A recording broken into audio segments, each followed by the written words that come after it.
Հարությունյան, ինչ ակնկալիքով եք մտնում այս պաշտոնական նիստերի դահլիճ։ Ինչպես միշտ հաղթելու ակնկալիքով հուսով եմ, ինչպես միշտ դրական ակնկալիքով հուսով եմ, որ կհաջողվի եւ ինչպես մյուս աջակցի հետ կապված գիշերվա նիստով եղավ ընդհանրապես մերժվեց վարչական հսկողություն խափանման միջոցը, հուսով եմ նաեւ ես ինքս Մարտուն Գրիգորյանի հայրիկի հաստաբանն եմ եւ հուսով եմ, որ նույնը կլինի նաեւ իր հոր պարագայում եւ այդ նախաընտրությունների շեմին այդ շինծու արհեստական գործով չի հաջողվի այդ ճնշումը կատարածել, որը որ ներկայիս վարչախումբը փորձում է անել եւ եթե նախկինում նման տիպ դեպքերի մենք բազմից ականատես ենք եղել եւ Վանաձորում եւ Վարդենիսում եւ այլ վարչական շրջաններում ընտրություններից առաջ, այս անգամ արդեն կարելի ասել մարտավարությունը փոխվել է, ընտրությունների նախօրեին է արվում, որոշակի կերպով ընտրությունների վրա կարելի ասել ազդեցություն ունենալու համար, այդքանը հուսով եմ, որ մեզ կհաջողվի եւ կարճ ժամանակ անց արդեն Մարտուն Գրիգորյանի հայրը դրսում կլինի ազատության մեջ։ Պարոն Հարությունյան, դուք օրինակներ բերեցիք Վանաձոր եւ մյուս այլ համայնքներում նախընտրական այս Երուսաղեմին առնչվող իրավական այսպես կոչված գործընթացների վերաբերյալ, բայց ձեր պրակտիկայում եղել են դեպքեր, երբ օրինակ հենց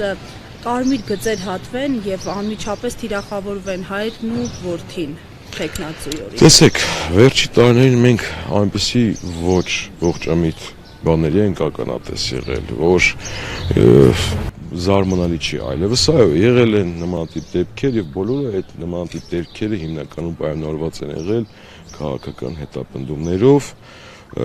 զարմանալի չի այլևս ոչինչ զարմանալի չի, ես բազմից ասել եմ, որ մենք ժամանակ առ ժամանակ այս վիճակները տեսնելով կարելի ասել իրավական անզորության մեջ են գտնվում, չնայած բոլոր մեր գործիքակազմով փորձում ենք իրավական ճանապարհով հասնել արդյունքի, բայց արդեն այլևս ամեն ինչ հնարավոր է այս երկրում եւ որևէ բանից զարմանալ պետք չէ, ամեն ազգային ժողովի նիստում վարչապետի պաշտոնը զբաղեցնող անձի նմանատիպ դրսևորումներից հետո ինչ որ մենք տեսանք 3 օր միշտ էլ հնարավոր է նմանատիպ զարգացումներ, ինչպես նախկինում օրինակ եղավ, երբ որ կառավարության նիստի ժամանակ կարելի ասել ցուցում տրվեց եւ հաջորդ օրը Լևոն Քոչարյանը ձերբակալվեց, այնուհետև կառավարվեց։ Պարոն Հարությունյան, կխնդրեմ մի փոքր գործից խոսեք, նախ ոնց հասկացանք, նախաքննական մարմինը միջնորդել է, որ որպես խափանման միջոց կիրառեն վարչական վերահսկողություն։ Այո։ Կալանքի, այսինքն կորտ կալանքի բան չկա միջնորդություն։ Տեսեք, չկա եւ ինչն է հետաքրքրական, երբ որ միջնորդությունը կարդում էի գիշերը արդեն մյուս գործով, կարծես թե կալանքի պահի փոխել են որոշումը, ինչ որ դիրքորոշումը փոխվել, բայց հենց ակնհայտ է, որ ի սկզբանե գործը գնացել է դեպի կալանք եւ այն օրինակ վարչական ինչից են հետ կանել։ Չեմ կարող ասել։ Լուրջ հիմքեր չի եղել կալանք։ Լուրջ հիմքեր ընդհանրապես։ Ենթադրյալ բանը Լուրջ հիմքեր ընդհանրապես կարելի ասել գործով որևէ բան չկա, մի քիչ նույնիսկ առաջի հայացքից sense ակնհայտ ծիծաղ է առաջացնում այդ վարորդի նյութերը, երբ որ ուսումնասիրում ես։ Այն է գրված, որ դրանով այդ հոդվածի տակ չի կարող մարդը, այդ հոդվածով չեն կարող, եթե չեմ սխալվում 221-ի առաջին մաս, որով մինչև 3-ից 6 տարի ազատազրկում է սպառնում։ Այո, ընտրությունների ժամանակ նյութապես շահագրգռել եւ ինչն է հետաքրքրական, որ բոլորի պարագայում նույն նյութն է գնում, այսինքն այնտեղ նույնիսկ ծիծաղ է առաջացնում այն հանգամանքը, որ փողոցը հարթեցնելը բերել կապել են դրա հետ կամ ինչ-որ Այդ նախընտրական քարոզության փուլում է եղել, թե ավելի վաղ արված։ Որքանով ես հասկանում եմ, դա այդ ամենը շատ ավելի վաղ արվածին է վերաբերվում, բայց գործում այդ մասին չի խոսվում, որ այդ ամենը ավելի վաղ է ժամանակահատվածին է իբր թե այս ժամանակահատվածին առնչվող։ Այո։ Դուք ունեք ինչ-որ ապացույց կամ հակափաստարկ, որ կարողանաք ցույց տալ, որ քարոզությունից դուրս է։ Ապացույցների պահը հաջորդիվ կլինի, ես կարող եմ միայն փաստել, որ իրավապահ մարմինները որևէ ողջամիտ եւ ռեալ ապացույց չունեն այս ամենը հիմնավորել։ Ես կարող եմ մի քանի իրավական ճշտում անել։ Հոդվածը առաջադրված է, այսինքն մեղադրյալի կարգավիճակ ունի։ Հիմա վարչական հսկողության են տանում։ Այո։ Կալանք չի տանում։ Ինչ վարչական հսկողություն են ուզում։ Տեսեք, քննիչը օրինակ երեկվա դեպքով, որով մեզ հաջողվեց որ մերժվի, քննիչի միջնորդությունը, նորից Մարտուն Գրիգորյանի աջակիցներից մի երիտասարդ տղա էր,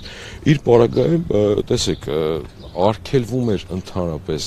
շփվել ոչ միայն այս ընտրությունների հետ առնչվող մարդկանց հետ, այլ ընդհանրապես որևէ մեկի հետ բացառությամբ փաստաբանի եւ ընտանիքի անդամի, որը ակնհայտ է, որ կարելի ասել տնային կալանքին հավասարազոր է, որովհետեւ այդ մարդը օրինակի համար դուրս գար գնալ խանութ կամ մեկին բարևեր կամ խանութի աշխատողի հետ խոսել, նույնիսկ ես այդ հարցը դատական նիստի ժամանակ տվեցի քննիչին, որ լավ ոնց եք պատկերացնում, եթե սա բավարարվի, ով է այստեղից այս տղային տանելու կամ ոնց է այս տղան սնվելու այն դեպքում, երբ որ ունի իր խնամքին հաշմանդամ մայր, առողջական խնդիրներ ունեցող մայր եւ տատիկ։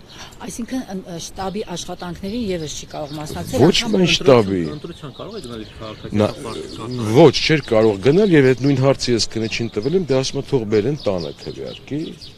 Այսինքն տան անդամները հետ կարող է շփվել փաստաբանել։ Այո, ու վերջ։ Սա հավասարազոր է տնային կալանքի։ Հիմա եթե ինձ դիցուկ ճանաչում է, դուրս եկավ փողոց, ես չեմ կարող բարավել, բարավեցի։ Այո, եթե դուք մոտենաք բարևեք ու ասենք օրինակ օպերատիվ տվյալներ լինի այդ պահի հետ կապված կամ որևէ ֆոտոնկարահանում կամ վիդեոնկարահանում, արդեն հիմքը կփոխվի։ Այդ փողոցում քայլել կարող է, բայց միայն է կղզիացած։ Այո, կղզիացած է։ Ոնց է ստուգելու ում բարևեց, ով իրեն բարևեց։ Դե այդ արդեն ռիսկային մեծ գործոն կա, որ ամեն պահի կարող է օպերատիվ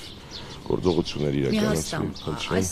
վարչական հսկողությունը, որ փորձում են ձեր նշելով կիրառել Մարտուն Գրիգորյանի հորոնակարգը։ Այո։ Քաղաքական իրավունքների սահմանափակում համարում եք։ Միանշանակ, եթե սա իրականացվի, կատարածվի եւ բավարարվի քննիչի միջնորդությունը, միանշանակ ոչ միայն քաղաքական, այլ նաեւ կենսական շատ իրավունքների սահմանափակում եմ համարում։ Այս մի բան հասկանալ, այդ վարչական վերահսկողության սահմանափակումը տարբեր կարող է լինել, չէ՞։ Այո։ Այնտեղ կարող է թույլ տալ շփվել մարդկանց հետ ընդհանրապես ամսվա մեջ կամ շաբաթը 2 անգամ գնա համապատասխան ստորագրությամբ հաստատի, որ գտնվում է վարչական շրջանում, կարող են այնտեղ համապատասխան սարք օգտագործել իր շարժը ֆիքսելու համար, տարբեր է լինում դա արդեն եւ կախված է միջնորդությունից եւ կախված է թե որքանով է դատավորը բավարարում։ Հիմա դուք հոր մասով եք, չէ՞։ Այո։ Որտունը։ Չտեղակ չեմ ով է։